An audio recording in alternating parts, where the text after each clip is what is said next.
ठाकरे महाराष्ट्र को लेकर ये सारी घोषणाएं अभी कर रहे थे। साहिल, सीधे तौर पर हम देखें तो उद्धव ठाकरे शुरू से इस पक्ष में थे कि कुछ न कुछ तो ऐसा करना होगा जिससे ये चेन ब्रेक हो कोरोना की। महाराष्ट्र में जितनी संख्या में और खासकर मुंबई शहर में जिस तरह से मामले सामने आ रहे थे, लेकिन चूंकि राजनीति में ये बात बार बार कह दी गई कि लॉकडाउन सबकी बेहतरी के लिए नहीं होता है, शायद यही एक रास्ता बचा था जिसके जरिए चेन भी तोड़ी जाए, उन मजदूरों को आश्वासन भी दिया जाए जो अपने घरों का रुख कर रहे हैं, उन फैक्ट्री मालिकों को भी कहा गया है कि उनके लिए रहने की व्यवस्था वहीं पर की जाए। यही समझे, लॉकडाउन का ही एक स्वरूप समझे महाराष्ट्र में हम। बिल्कुल, ये एक लॉकडाउन का ही एक स्वरूप है। सिर्फ फर्क ये है इसमें कि इस बार ट्रांसपोर्टेशन की सेवाएं बंद नहीं की गई है। जो पिछली बार आपने देखा था कि पूरे ट्रांसपोर्टेशन को बंद कर दिया गया था, जिसके वजह से जो जहां था वहीं फंस गया था। इस बार ट्रांसपोर्टेशन बंद नहीं किया है, लेकिन उसका इस्तेमाल सिर्फ वो लोग कर पाएंगे जो इन सुविधाओं के लिए बाहर निकलते हैं, जैसे इसेंशियल सर्विसेज हो या बाकी चीजें हो। संचार बंदी लागू की गई है, यानी आर्टिकल सेक्शन 144 लगा दिया गया है, यानी एक वक्त पे 4 से ज्यादा लोग इकट्ठा सड़कों पर नहीं घूम सकते। इस तरीके का ये निर्बंध होगा और 15 दिन के लिए होगा। और सबसे बड़ी बात इसमें यह है कि उनका यह कहना है कि जिस तरीके से नंबर्स बढ़ रहे हैं, पिछली बार पूरे लॉकडाउन के वजह से नंबर्स उस तादाद में नहीं बढ़ पाए थे जिसकी उम्मीद की जा रही थी, लेकिन इस बार जो प्रेडिक्शन किया जा रहा है वो सारे प्रेडिक्शन सही साबित हो रहे हैं। इसके चलते कम से कम जो आरोग्य सुविधा है उनको एक समय मिलेगा कि एक बार फिर उनको ठीक ठाक करने का समय मिलेगा। जो रेमडेसिविर का जो ये मंगवाया गया है, जो ऑक्सीजन उनको कम पड़ रहा है 1200 मेट्रिक टन, उद्धव ठाकरे कह रहे थे कि 1200 मेट्रिक टन महाराष्ट्र में बन सकता है, उसमें से 950 से 1000 मेट्रिक टन सिर्फ पेशेंट्स पर दररोज इस्तेमाल किया जा रहा है। जो बाकी जो चीजें आने वाली है उसके लिए जो समय लगेगा वो उन्हें इस 15 दिन के समय से मिल पाएगा और 15 दिन में नंबर्स कम हो जाएंगे, जिसके चलते आरोग्य सुविधाएं भी थोड़ी खाली होनी शुरू हो जाएंगी। क्योंकि इस वक्त पूरे महाराष्ट्र में मुंबई, पुणे, नागपुर या बाकी कोई भी इलाका नहीं है ऐसा कि जहां पर बेड्स की कमी पड़ रही है, ऑक्सीजन की कमी पड़ रही है, वेंटिलेटर्स वाले बेड्स नहीं मिल पा रहे हैं, आईसीयू पूरी तरीके से भर रहे हैं। जो सरकार की सुविधाएं उनका भी भरना शुरू हो गया है।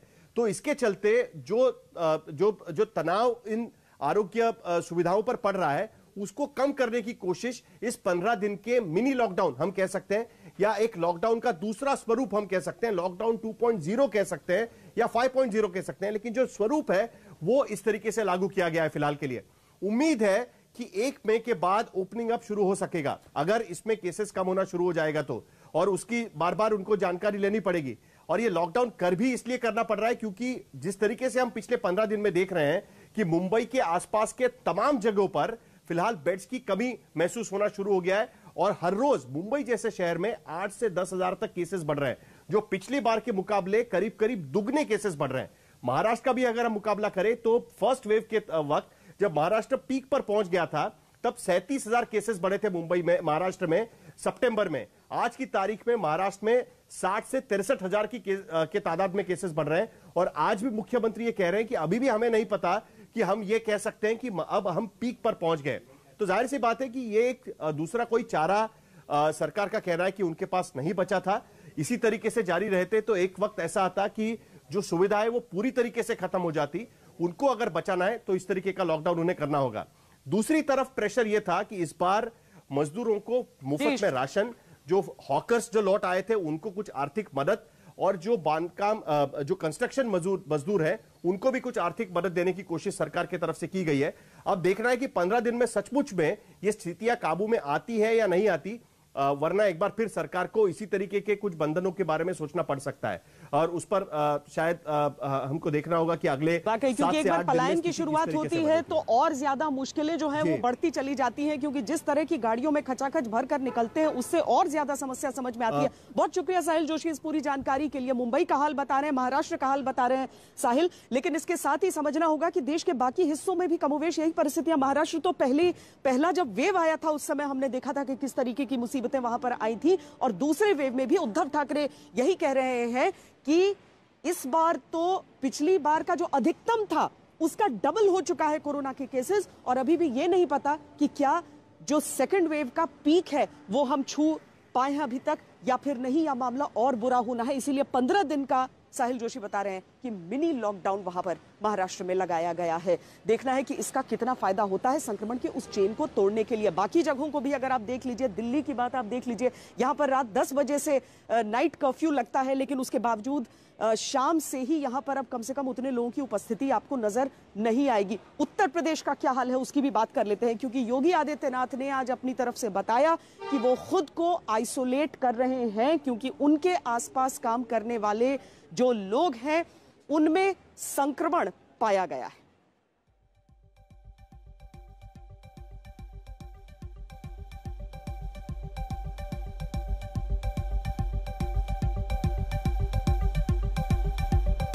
योगी आदित्यनाथ ने सरकारी आवास पर अपने आप को आइसोलेट किया है। मुख्यमंत्री के साथ साए की तरह रहने वाले 3 अधिकारी, मुख्यमंत्री के अपर मुख्य सचिव एसपी गोयल, ओएसडी अभिषेक कौशिक और विशेष सचिव अमित सिंह कोरोना संक्रमित पाए गए हैं। कोरोना के इनके अलावा भी कर्मचारी संक्रमण के शिकार हैं। ऐसे में सीएम ने एहतियात के तौर पर खुद को आइसोलेट किया है। इसकी जानकारी भी योगी ने खुद ही ट्वीट करके दी। सीएम ने लिखा है कि मेरे कार्यालय के कुछ अधिकारी कोरोना से संक्रमित हुए हैं। ये अधिकारी मेरे संपर्क में रहे हैं, अतः मैंने एहतियातन अपने को आइसोलेट किया है। सभी कार्य वर्चुअली प्रारंभ कर रहा हूं। आपको बता दें कि कोरोना के मामलों में लगातार 8वें दिन उत्तर प्रदेश में नए मामलों का रिकॉर्ड बना है। यूपी में आज 18,000 से ज्यादा मामले आए हैं, जिसमें राजधानी लखनऊ में 5300 से ज्यादा नए केस हैं, प्रयागराज में 1856, वाराणसी में 1404, कानपुर में 1271 नए मामले सामने आए हैं। इससे पहले सोमवार को यूपी में 13,685 संक्रमित मिले थे, जबकि रविवार को 15,353 नए मरीज मिले थे। हालात को देखते हुए यूपी में लखनऊ, कानपुर, वाराणसी, प्रयागराज, मुरादाबाद, मेरठ, गाजियाबाद, नोएडा, बरेली, गोरखपुर, बांदा और बलिया में नाइट कर्फ्यू लगाया गया है।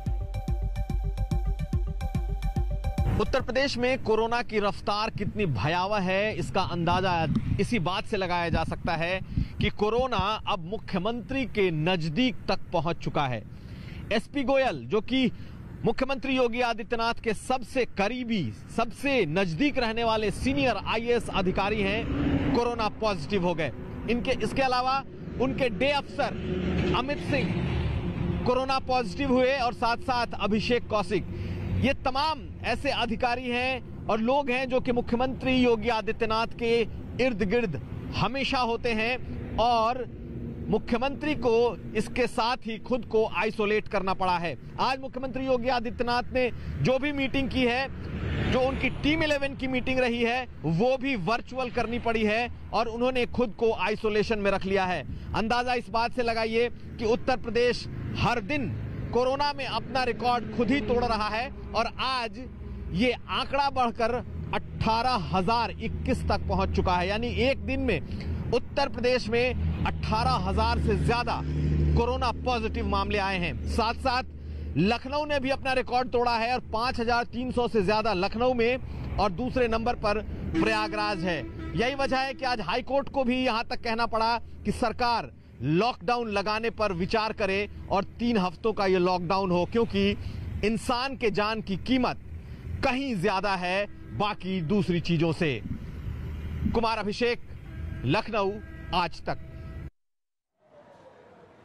हर दौर, हर वेव एक नए चुनौती को लेकर सामने आता है। पहली बार में लोग लड़खड़ाते हुए ये सीख रहे थे कि कोरोना नाम की ये बीमारी है क्या और किस तरीके से इससे बचा जाए, कैसे निपटा जाए। अब दूसरा जब वेव आया है तब ऐसे ऐसे मामले सामने आ रहे हैं जो बता रहे हैं कि ये तो पहले वेव से बहुत ज्यादा विकराल है, बहुत अधिक संक्रामक है ये जो दूसरा वेव है वो। और ऐसे में जब पहले वेव के दौरान ही जो दावे किए गए थे कि जो पूरी व्यवस्था को दुरुस्त किया जा रहा है, वेंटिलेटर्स युक्त बेड लगाए जा रहे हैं, वो सारे दावे अब फेल होते हुए दिख रहे हैं। क्योंकि अलग अलग इलाकों में अगर आप देख लें, अलग अलग जगहों पर अगर आप देख लें, तो बेड्स की कमी, ऑक्सीजन सिलेंडर्स की कमी, ये सारी चीजें दिख रही हैं। और यूरोप के जो चंद देश थे जिनके नामों का हमेशा की बात की जाती थी कि कोरोना से किस तरीके से वहां पर त्राहिमाम है, लगभग परिस्थितियां वैसी ही नजर आ रही हैं।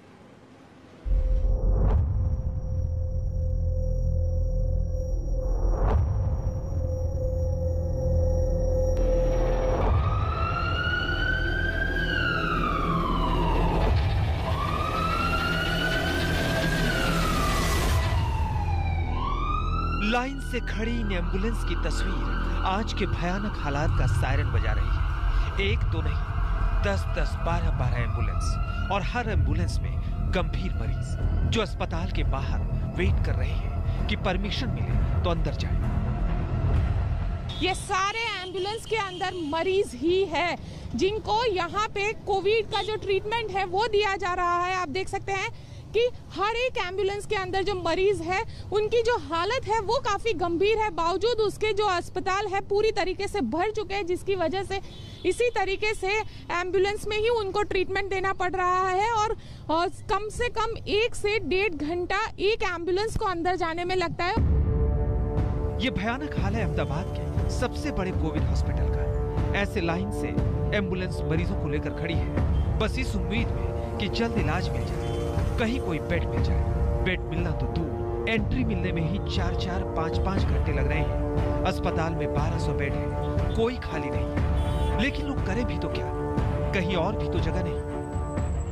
मेरी एम्बुलेंस आई, जब मेरी एम्बुलेंस का 11वां नंबर था, यानी आगे 10 एम्बुलेंस खड़ी थी और मुझे इतना बताया गया कि जैसे जैसे आगे की ambulance, all the patients are serious patient, I can understand the emergency being a doctor. तो जैसे जैसे आगे की एम्बुलेंस को एडमिशन मिलेगा ऐसे ऐसे मेरी चलेगी। और ऑलमोस्ट 15 से ज़्यादा मिनट मेरे यहाँ खड़े हो गए और 2 प्राइवेट हॉस्पिटल में घूम के आया। कोई जगह पे कोई भी हॉस्पिटल में there is no private bed और कोई गवर्नमेंट की जो ऑक्यूपाइड है वो भी जगह नहीं है, तो मुझे आखिर सिविल में आना पड़ा है। कल रात के 8 बजे से सुबह के 8 बजे का मैं एम्बुलेंस का आंकड़ा बोलूँ तो टोटल 110 एम्बुलेंसेस हमारे यहाँ रात को आई और सब एम्बुलेंस को हमने अंदर हॉस्पिटल में जो भी पेशेंट आए वो सबको हमने लिया है और उनको स्टेबलाइज करके दाखिल किया है। सर, मरीज के रिश्तेदार ये कंप्लेन कर रहे हैं कि उनको 3-3, 4-4 घंटा वेट करना पड़ रहा है और जिसकी वजह से उनको जो सीरियस कंडीशन होती है तो उनको एम्बुलेंस में ही ट्रीटमेंट देना पड़ रहा है। जी, वो जो पेशेंट जहाँ से लिया जाता है वहाँ से फिर वो उनको जहाँ अलॉट किया जाता है 108 की तरफ से, तो वो अलग अलग हॉस्पिटल जाते हैं। फिर वहाँ पे कोई ना कोई टेक्निकल इश्यू होता है। कल ऐसा हुआ कि कई हॉस्पिटल में कुछ टेक्निकल इश्यू हुआ था, उसकी वजह से उन्होंने एडमिट नहीं किया। अस्पताल अपनी मजबूरियां बता रहे हैं, सरकारें अपने दावे कर रही हैं, लेकिन सच्चाई ये है कि हाहाकार मचा हुआ है और जगह जगह भयानक हालत है। लखनऊ के हालात पर यूपी के कानून मंत्री की बातें सुन लीजिए। ब्रजेश पाठक ने चिट्ठी लिखकर बताया कि मरीजों को एम्बुलेंस टाइम पर नहीं मिलती, 5 से 6 घंटे लग जाते हैं। हर दिन 4 से 5 हजार मरीज मिल रहे हैं, लेकिन बेड बहुत कम है। प्राइवेट सेंटर में कोरोना की जांच बंद कर दी गई है। सरकारी अस्पतालों में कोविड टेस्ट की रिपोर्ट आने में कई दिन लग रहे हैं। रोजाना 17,000 टेस्टिंग किट की जरूरत है, लेकिन 10,000 किट ही मिल पा रही है। लखनऊ के हालात बहुत गंभीर हैं और अफसर सुस्त हैं। फोन करने पर फोन नहीं उठाते। मंत्री फोन तो उठाते हैं, लेकिन शिकायत करने पर भी काम नहीं होता। इसी तरीके से लगातार नंबर्स बढ़ते जा रहे हैं। ये शिकायतें मिल रही हैं कि तमाम जगह पर बेड्स खत्म हो चुके हैं, तमाम जगह इलाज नहीं मिल रहा, वेंटिलेटर्स और तमाम जो दूसरी जीवन को बचाने वाली सुविधाएं हैं वो खत्म हो चुकी हैं। यहाँ तक कि शमशान घाट में लाशों को इंतजार करना पड़ रहा है। और सबसे गंभीर बात यह है कि उत्तर प्रदेश के कैबिनेट मिनिस्टर ब्रजेश पाठक ने बाकायदा चिट्ठी लिख करके स्वास्थ्य विभाग को कहा है कि उनकी तरफ से न सिर्फ लापरवाही हो रही है जांच में, बल्कि देरी हो रही है। जो किट्स जितनी दी जानी चाहिए वो नहीं दी जा रही है, रिपोर्ट्स लेट में आ रही हैं, रिस्पांस टाइम बहुत खराब है और अगर यही हालात रहे तो लखनऊ में लॉकडाउन लगाना पड़ सकता है। उत्तर प्रदेश में हेल्थ व्यवस्था पूरी तरह से चरमरा चुकी है, पूरी तरह से टूट चुकी है। ये बात अब हम नहीं, उत्तर प्रदेश के कानून मंत्री भी कह रहे हैं कि यहाँ ना टेस्टिंग की व्यवस्था हो पा रही, ना बेड की व्यवस्था है, ना एम्बुलेंस की व्यवस्था है। वो फोन करते तो अधिकारी उनके फोन का जवाब तक नहीं देते। जब कानून मंत्री का हालत एक, तो आम जनता कैसे जूझ रही होगी। कोरोना घर घर में फैला हुआ, लोगों की मौतें हो रही हैं, शमशान घाट पर लाश की लाइन लगी हुई है, लेकिन उत्तर प्रदेश के मुख्यमंत्री जी चुनाव प्रचार में बिजी है। ऐसा लगता है पूरा सिस्टम धराशायी हो गया। पहली लहर में जिन तैयारियों के बड़े बड़े दावे किए गए थे, वो तैयारियां दूसरी लहर में कहां डूब गई, ये कोई नहीं बता पा रहा। दिल्ली में भी लोग भटक रहे हैं। आप लंबी कतारें देख सकते हैं। टेस्ट कराने से लेकर अपना रिजल्ट पाने तक बेड्स के लिए भी लंबी लंबी लाइनें दिल्ली के सभी अस्पतालों के बाहर दिख रही है। यही वजह है कि दिल्ली में 14 प्राइवेट हॉस्पिटल्स को सिर्फ कोविड के इलाज के लिए कहा गया। 4 सरकारी अस्पतालों को भी पूरी तरह से कोविड कर दिया गया। लेकिन क्या बेड्स की मारामारी खत्म होगी?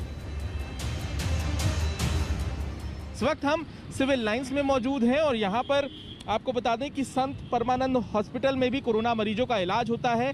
जिस अस्पताल के बाहर हम मौजूद हैं, दिल्ली कोरोना ऐप के मुताबिक यहाँ पर एक भी आईसीयू बेड और वेंटिलेटर बेड उपलब्ध नहीं है। एक तरफ ये स्थिति है और दूसरी तरफ सरकार के दावे हैं कि बेड की कमी नहीं है और ना ही होने दी जाएगी। दिल्ली में इस वक्त 12,600 बेड कोरोना मरीजों के लिए है, जिनमें 5,000 बेड खाली है। लेकिन अगर ऐसे ही केस बढ़ते रहे तो फिर क्या हालात होंगे, जब तैयारियां पिछली बार जैसी भी नहीं।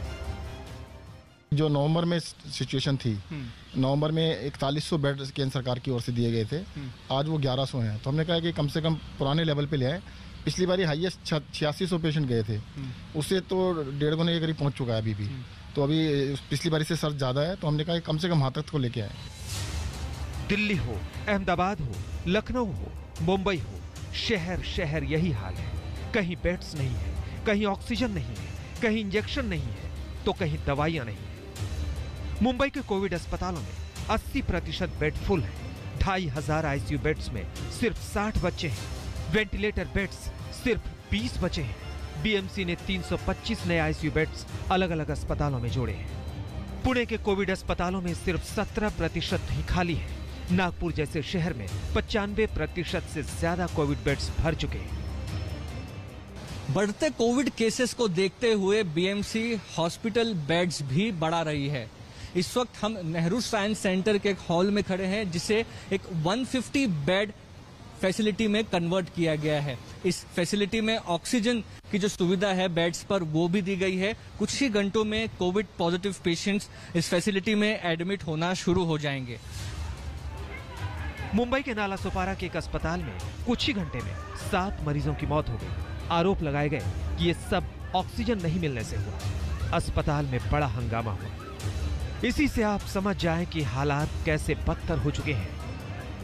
ये एक अस्पताल की बात नहीं, ये मुंबई की बात नहीं, ये पूरे महाराष्ट्र का हाल है और देश में हर उस जगह का हाल है जो दूसरी लहर में सबसे ज्यादा प्रभावित है। अहमदाबाद से गोपी खंगर, लखनऊ से शिवेंद्र श्रीवास्तव और दिल्ली से तनुश्री पांडे के साथ मुस्तफा शेख, मुंबई आज तक। सिर्फ ये तैयारियां आगाह नहीं कर रही हैं, बल्कि एक और बहुत डराने वाली खबर ये है कि जिस तरीके से अब तक आरटीपीसीआर टेस्ट को फाइनल वर्ड माना जाता था कोरोना के हिसाब से, अब वो भी इस दूसरी वेव में कोरोना की बीमारी को पकड़ नहीं पा रहा है। क्या है ये एक्सक्लूसिव रिपोर्ट? इस ब्रेक के बाद दिखाएंगे, आप देखते रहिए खबरदार। कोरोना के बढ़ते मामलों और तैयारियों में कमी से हम आपको कर रहे हैं खबरदार।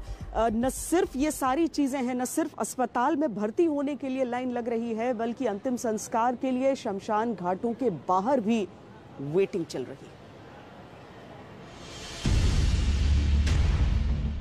छत्तीसगढ़ की ये तस्वीरें डराने वाली हैं। हर तरफ लाशें ही लाशें दिख रही हैं। लाशों को रखने की जगह तक नहीं बची। रायपुर के अंबेडकर अस्पताल की ये मॉर्चरी छोटी पड़ गई। मॉर्चरी को एक स्टैंडर्ड साइज का बनाया जाता है, जो वो बना हुआ है, लेकिन अचानक शॉक, जहां 10 की कैपेसिटी वहां 50, 100, 200 पुराने जमा होते जाएं, तो जगह की कमी तो पड़नी है। ये हाल तो होगा ही जब कोरोना से इतनी संख्या में मौत हो रही है। छत्तीसगढ़ में मौत का आंकड़ा अब रोजाना 100 के पार जा रहा है। न मॉर्चरी में जगह बची है, न शमशान घाट खाली है। अंतिम संस्कार में भी वेटिंग है। पूरे देश में जहां जहां कोरोना की दूसरी लहर का कहर है, वहां वहां यही हाल है। हम इस वक्त दिल्ली के सबसे बड़े शमशान घाट निगम बोध घाट पर खड़े हैं, जिसको खास तौर पर जो कोरोना का अंतिम संस्कार है उसके लिए भी तैयार किया गया है। और यहाँ पर कम से कम 20 चिताएं ऐसी हैं जो रिजर्व की गई हैं सिर्फ कोरोना की वजह से जिन मरीजों की मौत हो रही है उनके अंतिम संस्कार के लिए। दक्षिणी दिल्ली में पंजाबी बाग और हस्तसाल, जहाँ पर 15-15 चिताएं रिजर्व रखी गई हैं कि सिर्फ कोरोना की वजह से अगर मौत होती है तो उनका अंतिम संस्कार होगा।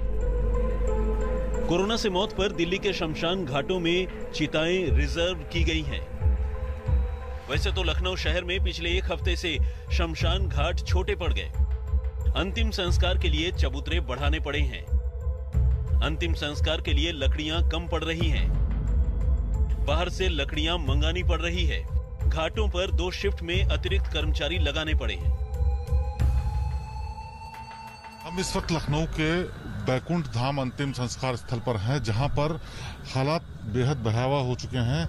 यहाँ आप देख सकते हैं तमाम जो स्लैब्स हैं, तमाम जो जगह हैं जहां पर डेड बॉडीज को लाके रखा जाता है, वो खचाखच पूरा भरा हुआ है और ये हालात रोज इसी तरह के हो रहे हैं। जबकि जितने भी शेड्स हैं जहां पर अंतिम संस्कार किया जाता है, चिता जलती है, वहां सब जगह ऑक्युपाइड है।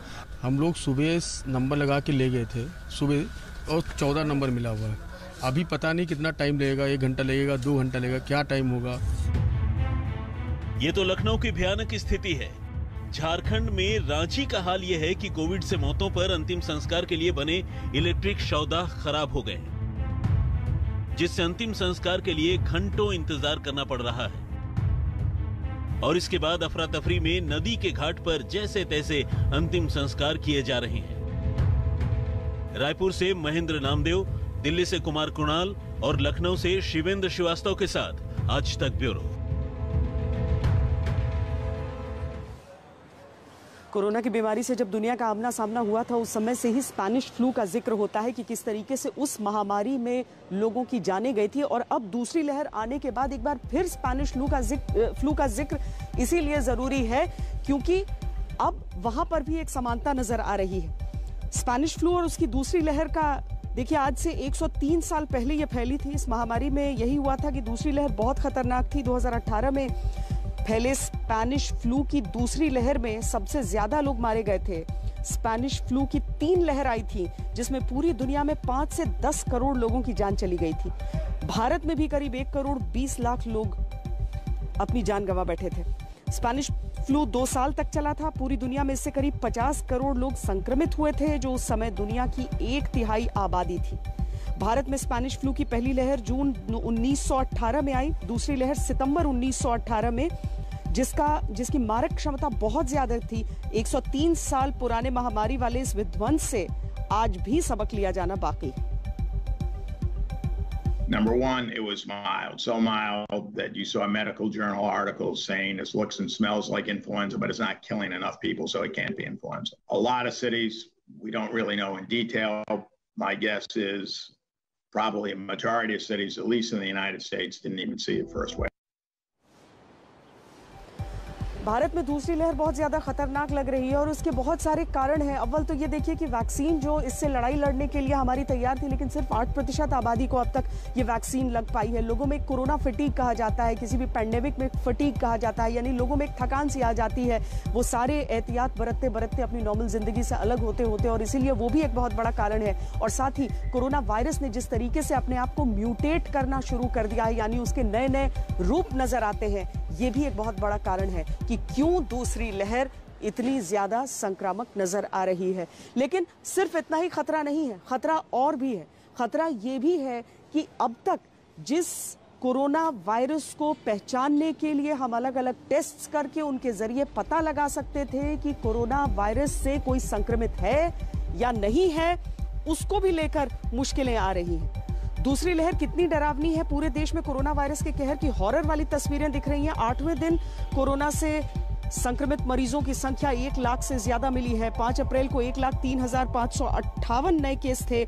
7 अप्रैल को 1,15,736, 8 अप्रैल को 1,26,789, 9 अप्रैल को 1,31,968, 10 अप्रैल को 1,45,384, 11 अप्रैल को 1,52,879, 12 अप्रैल को 1,68,912 और आज यानी 13 अप्रैल को 1,61,736 कोरोना के नए मरीज मिले हैं।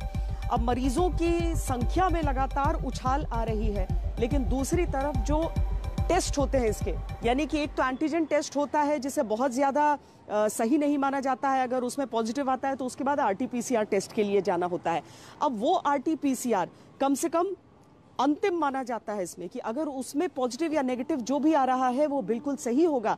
लेकिन अब ऐसे भी मामले हमारे सामने आ रहे हैं जहां एक व्यक्ति को पूरे के पूरे लक्षण हैं संक्रमण के, लेकिन उसके बावजूद आरटीपीसीआर की टेस्ट भी यही बता रही है कि वो व्यक्ति अभी भी नेगेटिव है। क्या है ये पूरा मामला, देखिए हमारी ये exclusive report.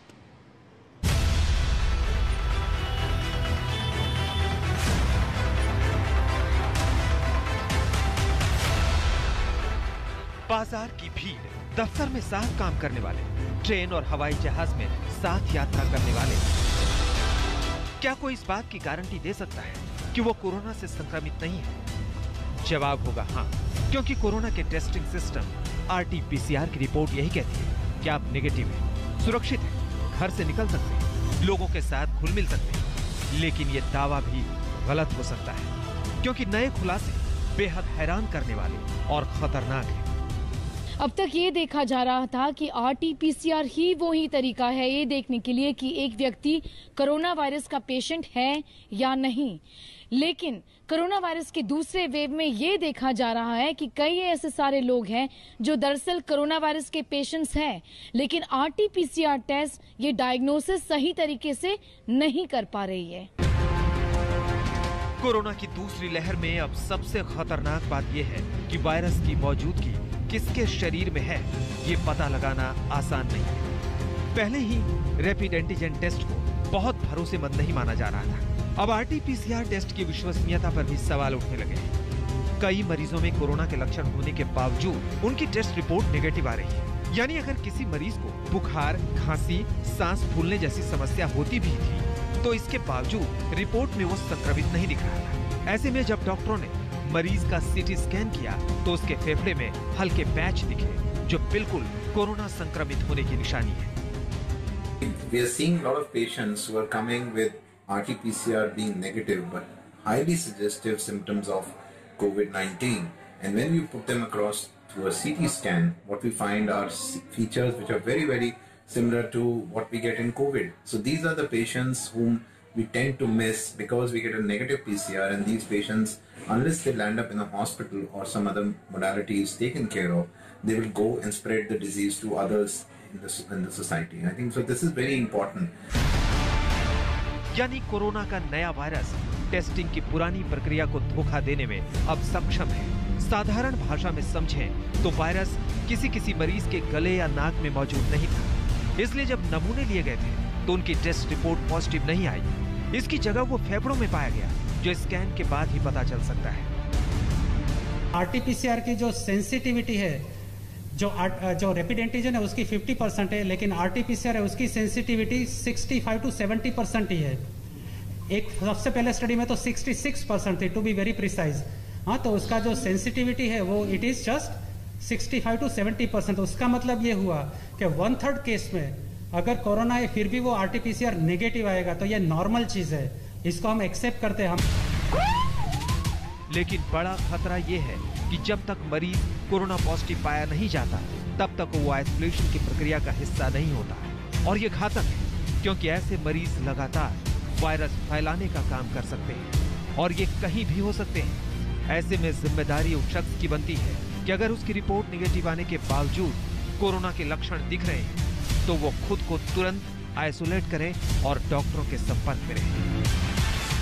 We are seeing a lot of negative RT-PCR reports, but the patient are getting affected with the same symptoms.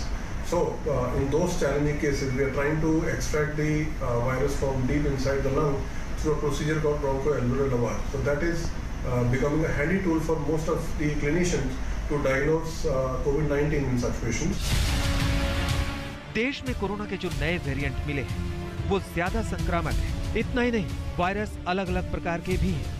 दूसरी लहर में मरीजों की बढ़ती संख्या इसका सबूत है कि वायरस की प्रकृति बदल गई है और ये पहले से ज्यादा घातक है। नए लक्षणों में लोगों के पेट में दर्द, उल्टी और कंजक्टिवाइटिस जैसे लक्षण भी दिखाई दे रहे हैं, जबकि बुखार, बदन में दर्द, खांसी, सांस लेने में तकलीफ जैसे लक्षण तो पहले की तरह कायम ही है। इस वक्त सावधानी बरतने से ज्यादा कारगर कोई तरीका नहीं। वैक्सीन के अपने फायदे हैं, लेकिन मास्क और सोशल डिस्टेंसिंग को भी नहीं भूलना है।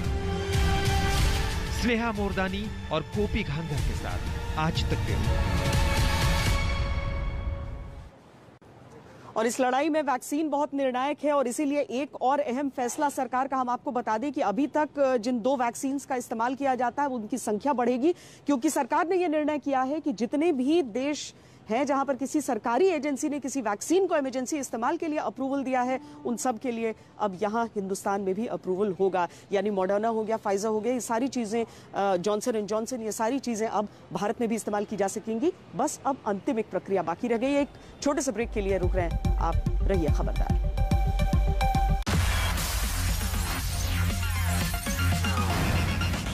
नमस्कार, मैं हूं अंजना ओम कश्यप। हमें उम्मीद है ये वीडियो आपको पसंद आया होगा।